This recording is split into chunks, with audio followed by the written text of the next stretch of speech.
네, 이완구 전 총리가 어제 검찰에 출석을 해서 15시간 조사를 맡고 오늘 새벽 귀가를 했습니다. 먼저 이완구 전 총리 어떤 이야기를 했는지 한번 들어보시죠. 나름대로 입장을 쭉 얘기했고 또 검찰 얘기도 듣고 그렇게 했습니다. 무슨 이겼다 졌다 그런 의미는 아니에요. 저는 받은 사실이 없으니까 우회적으로 표현한 겁니다. 독대 무슨 이런 것은 기억을 못합니다. 사실 그런 거 없어요.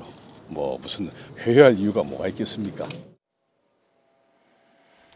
자, 돈을 받았다면 이제 목숨까지 내놓겠다고 얘기를 했던 이완구 전 총리가 독대한 거를 한 사실이 없다 해서 이제 기억이 없다라고 했습니다. 전략이 좀 바뀐 것 같은데 어떻게 보세요? 최대한비 변호사님. 그렇죠. 이제 너무 또 단정적으로 홍준표 지사도 마찬가지였고요. 나는 처음에는 만난 적이 없다라고 얘기했지만 그것이 너무 단정적으로 얘기를 하면 사람 기억은 본인이 알면서 숨겼건 아니면 정말 기억이 안 나서 기억이 바뀌었건 시간이 지나면 기억은 흘려질 수밖에 없거든요. 근데 본인이 내가 생각하는 한에선 기억이 안 났다. 아니면 내가 그때 지금은 잘 모르겠지만 확인해 보겠다. 이러한 게 아니라 나는 만난 적이 없다라고 하면 검찰 조사 단계에서 아니면 증거를 확보하는 단계에서 자신의 말이 오히려 신빙성을 점점 더 떨어질 수밖에 없거든요. 그래서 본인이 이번에 나가시면서 좀 더 예전보다는 좀 더 신중한 자세를 취하기 시작한 것이 아닌가 싶습니다. 그러면 그 출두하기 전에 기자들 앞에서 이 세상에 진실을 이길 것은 아무것도 없다 이렇게 말을 하지 않았습니까? 특별한 의미가 있을까요? 아니면 검찰에 나오는 피의자로서 의례적인 발언일까요?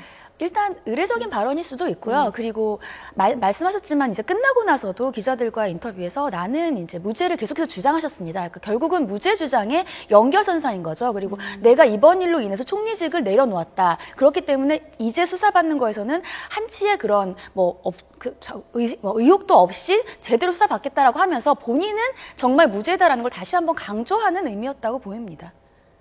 네. 자.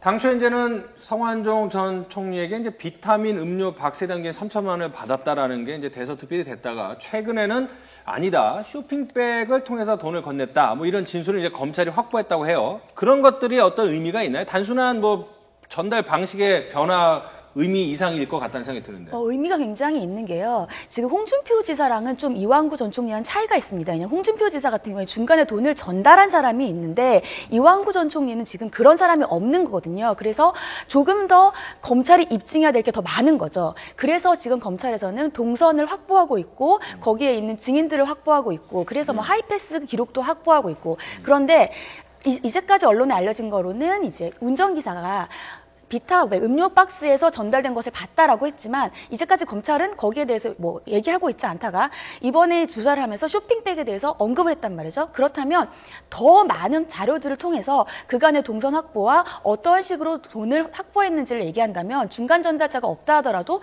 더 많은 증거를 확보했을 수도 있고요. 또 두 번째로 언론에 밝혀진 바에 따라서 만약에 이완구 전 총리가 여기에 대한 준비를 했다면 검찰이 알고 있던 거 갖고 있는 증거에 대해서 조사를 하는 과정에서 처음으로 오픈을 했다면 거기에 대한 준비가 또 덜 됐을 수도 있거든요. 그래서 그러한 여러 가지 면에서 검찰이 좀 더 강경하게 공세를 펼치고 있다라고 볼 수도 있습니다. 자, 모든 사건에서 이제 검찰은 당연히 피의자를 기소하기 위해서 수사를 하는 거 아니겠습니까? 그러니까 기소를 하겠죠. 이완구 전 총리에 대해서도. 그렇죠. 그렇다면 불구속으로 할까요? 아니면 구속으로 기소를 할까요? 아무래도 이완구 전 총리 같은 경우에는 불구속이겠죠. 왜냐하면 금액 자체가 그러니까 구속하는 정도까지 기준은 아니거든요. 그래서 불구속인데 불구속 기소를 한다고 해서 그것이 입증을 너무 적게 했거나 아니면 향후에 유죄 판결에 영향이 더 가능성이 적다 그런 건 아닙니다. 그래서 불구속으로 해서 갈 확률이 더 높은 것으로 지금 현재는 보이고 있고요. 이제 홍준표 지사 같은 경우에 구속이냐 불구속이냐 약간 경계에 있다 정도 그렇게 보이고 있습니다.